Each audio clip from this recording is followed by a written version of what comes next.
श्री स्वामी समर्थ. माणसांचे जन्माचे 9 महिने अगोदरच संकेत मिळतात.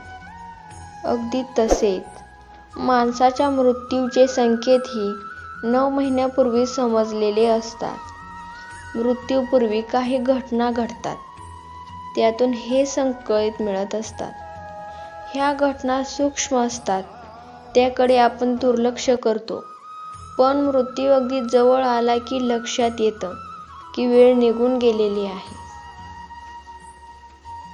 अजून खूप कामं राहून गेली आहेत असं वाटायला लागतं. हे संकेत मिळाले की मन अस्वस्थ होत राहतं. हिंदू धार्मिक ग्रंथानुसार मृत्यूवेळी मन शांत आणि इच्छामुक्त असेल तर कोणत्याही त्रासाविना माणसाचे प्राण शरीराचा त्याग करतं.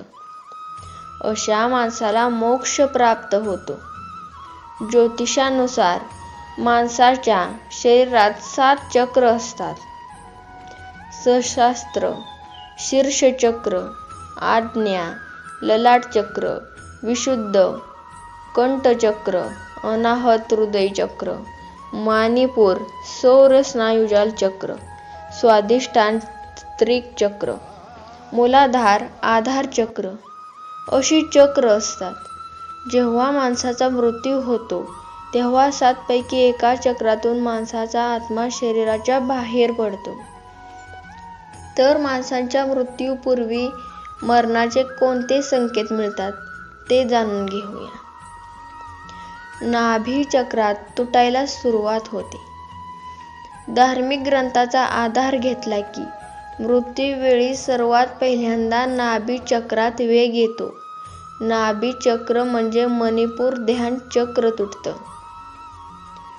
नाभी शरीराचे केंद्रीय स्थान असते, कारण हेतून माणसाच्या जन्माची सुरुवात झालेली असते. हेतूनच माणसाचा प्राण शरीरापासून वेगळा होतो. त्यामुळे मृत्यूचा पहिला संकेत नाभी चक्रात जाणवतो. हे नाभी चक्र एका दिवसात तुटत नाही, त्याला खूप वेळ लागतो.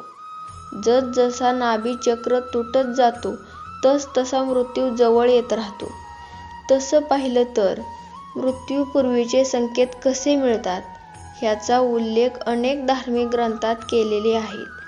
त्यामध्ये गरुड पुराण, सूर्य अरुण संवाद, समुद्रशास्त्र आणि कापालिक संहिता ह्या ग्रंथांमध्ये प्रामुख्याने ह्याबद्दल उल्लेख दिसतो. नाक दिसणं बंद होतं. ह्या ग्रंथामध्ये सांगितलं आहे की मृत्यू वेळ जवळ आल्यानंतर व्यक्तीला अनेक संकेत मिळू लागतात. त्यातून समजतं की शरीराचा त्याग करण्याची वेळ जवळ आली आहे. ह्या ग्रंथामध्ये मृत्यूपूर्वी मुख्य संकेत असा सांगितला आहे की मृत्यू होणाऱ्या व्यक्तीला पहिल्यांदा नाक दिसणं बंद होतं. असंही सांगितलं जातं की हस्तरेषांवरही माणसाच्या श्वासाची माहिती असते. हस्तरेषा धूसर होतात, त्यातून ही व्यक्ती किती दिवस जगणार आहे हे कळतं. समुद्रशास्त्र असं सांगतं की जेव्हा मृत्यू जवळ येतो तेव्हा हस्तरेषा अस्पष्ट होऊ लागतात आणि धूसर दिसायला लागतात. काही वेळात दिसायच्या बंद होतात.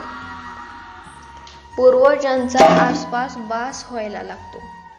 ज्योतिषशास्त्री असं सांगतात की ज्याप्रमाणे घरात एखाद्या बाळाचा जन्म होणार असतो त्यावेळी आपण सगळी आनंदी असतो, त्याचप्रमाणे एखाद्या व्यक्तीचा जेव्हा मृत्यू होणार असतो तेव्हा परलोकात संबंधित व्यक्तीचे पूर्वज आनंदी असतात, कारण त्यांच्या घरात एका व्यक्ती आगमन होणार असतं. त्यामुळे मृत्यू होण्यापूर्वी माणसाला त्याच्या आजूबाजूला पूर्वजांच्या प्रतिमा दिसत असल्याचा भास होत असतो. यामध्ये त्या व्यक्तीला त्याचे पूर्वज आणि अनेक मृत्यू पावलेल्या व्यक्ती दिसू लागतात. कधी कधी ह्या प्रतिमा इतक्या गडद असतात की त्या व्यक्तीला भीती वाटते. अशुभ आणि भीतीदायक स्वप्न पडतात. सूर्य अरुण संवाद किंवा स्वप्नशास्त्रात सांगितले आहे की मृत्यू जवळ आल्यानंतर व्यक्तीला स्वप्नही अशुभ येऊ लागतात. व्यक्तीला स्वप्नात तो स्वतः गाढवावर बसून प्रवास करताना दिसतो. स्वप्नात पूर्वज किंवा मृत व्यक्ती दिसतात. त्यावेळी मृत्यू अगदी जवळ आलेला आहे असं समजलं जातं. स्वप्नात स्वतःचं शिर नसलेलं धड पाहायला मिळतं. मृत्यू खूपच जवळ आल्याचा संकेत मानला जातो. माणसाची सावली नाहीशी होते. माणूस जोपर्यंत जिवंत आहे तोपर्यंत त्याच्यासोबत त्याची सावली असते. समुद्रशास्त्राच्या आधारानुसार असं सांगितलं जातं की माणसाचा आत्मा ज्यावेळी शरीराला सोडून जायच्या तयार असतो त्यावेळी पहिल्यांदा त्याची सावली नाहीशी होते.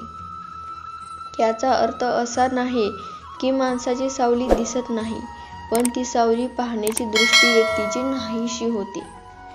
गरुड पुराण असं सांगतं की मृत्यू माणसाच्या अगदी जवळ आल्यानंतर त्या व्यक्तीला शेजारी बसलेला माणूसही दिसत नाही. त्या व्यक्ती यमदूत दिसू लागतात. त्यांना पाहून व्यक्ती घाबरतो. 24 तास अखंडपणे चालणारा माणसाचा श्वास हाच माणसाचा जन्म आणि मृत्यू ठरवतो. मग माणसाच्या श्वासावर त्याचाच अधिकार नसतो. गरुड पुराण असे सांगतं की जोपर्यंत माणूस जिवंत आहे तोपर्यंत माणसाचा श्वास सरळ सुरू असतो, पण मृत्यू जवळ आला की तो श्वास उलट्या दिशेनं होतो.